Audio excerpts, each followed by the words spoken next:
kitu kinafanikiwa kwa sababu ya Yusufu. Alimweka in charge of everything.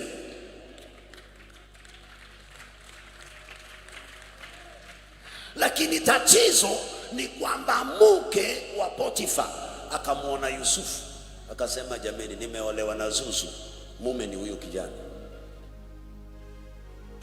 Kwa hivyo unaweza kuwa hapa umeolewa na gongo,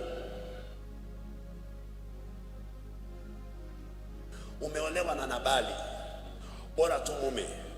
Watu wa kwetu wanajua sasa nimefanya nini, nimeolewa. Lakini wewe unajua ni mzigo, ni gunia ya sukuma wiki ambayo imeoza. Hapo watu wameanza kukasirika, lakini nimesema msikasirike, mnipe nafasi nihubiri, sawa? Amen. Umeolewa lakini wewe mwenyewe unajua hata tukienda kwetu sitakangi aongee sana, sababu hajui kuongea. Anaweza akaongea akapitisha. Amen. Dakika kidogo mke wake anamwambia baba Joni njoo, sababu akiongea atapitisha. Hakuna. Amen. Amen. Yani mke wako alikubali umuoe sababu amekawia kuolewa, lakini si kwamba alikuwa amepata mume. Alikuwa amepata mfano tu apeleke kwao, angalau aondoe aibu ya kuchekwa. Mtu aseme amen kama nimesema ukweli. Jamani, watu wa kwetu wakiniona wasione kama mimi sikuolewa. Wacha niwapelekee mtu. Unapeleka mtu ambaye hata akiketi hapo, umeketi hapo, unasema jamani, ningepewa burukenge akae hapa, ningeuzia wazungu wengine waende watazame. Lakini hii hata haiguziki. Wanaume aswes. Asifiwe Yesu tena. Asifiwe Yesu tena.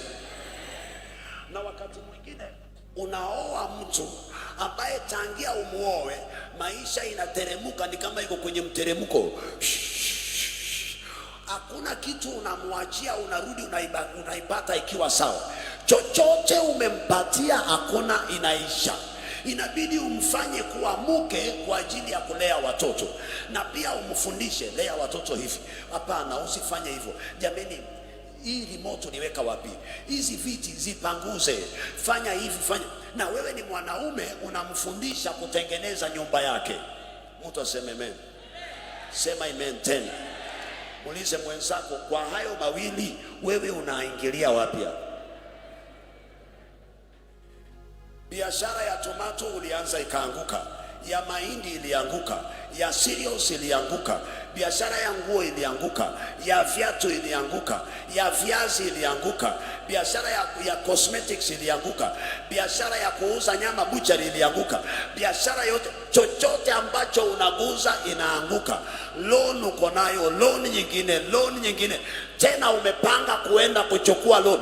Ngoja kwanza nikupe mwili wa Yesu na damu ya Yesu Kristo, roho ibadilishwe. Unazeeka ukijaribu. Mtu amenielewa? Unazeeka ukijaribu. Wewe hakuna kitu umefanya, unajaribu. Umesikia biashara ya nguo inaenda? Hey, nilifanya kitambo. Wamesema sasa ni pesa ngapi? Yako ni gani? Je, uko na roho ya kufanikiwa kweli? Uko na roho ya, maandiko inasema hivi, na kuanzia sasa chochote utakachokiweka mkononi mwako kitafanikiwa. Endelea. Chochote.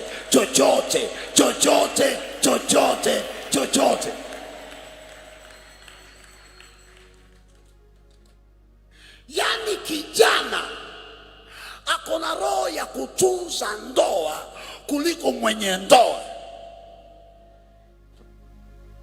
Mfanyikazi wa kufua nguo anajua kutunza mume wako kuliko wewe mke. Mtu aseme amen. Nimesema mtu. Sasa mama mwenye nyumba anamwambia msichana mfanyikazi, unaangaliaje bwanangu?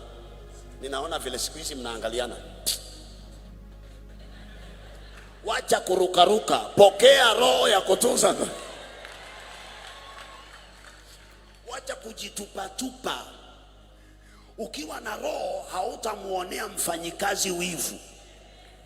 Ukimuonea mfanyikazi wivu inamaanisha umepoteza ndoa yako kitambo. It is a matter of time.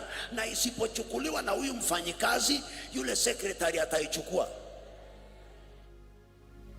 Unaangaliaje bwanangu? Nikuone tena, nikuone.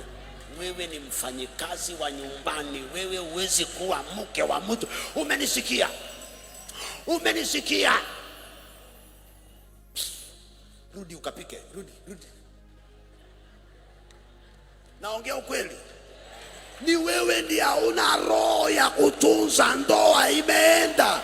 Upewe roho ya ndoa. Upewe roho. Tikisa mtu mwambie wacha vita. Tafuta roho. Utang'oa watoto wa watu masikio kila siku. Wewe kila mtu anatazamanga bwanako na macho mabaya. Wewe ndio uko na macho ya kuchunguza wafanyikazi. You lack the spirit of marriage. You are an imposter. You are imposing yourself.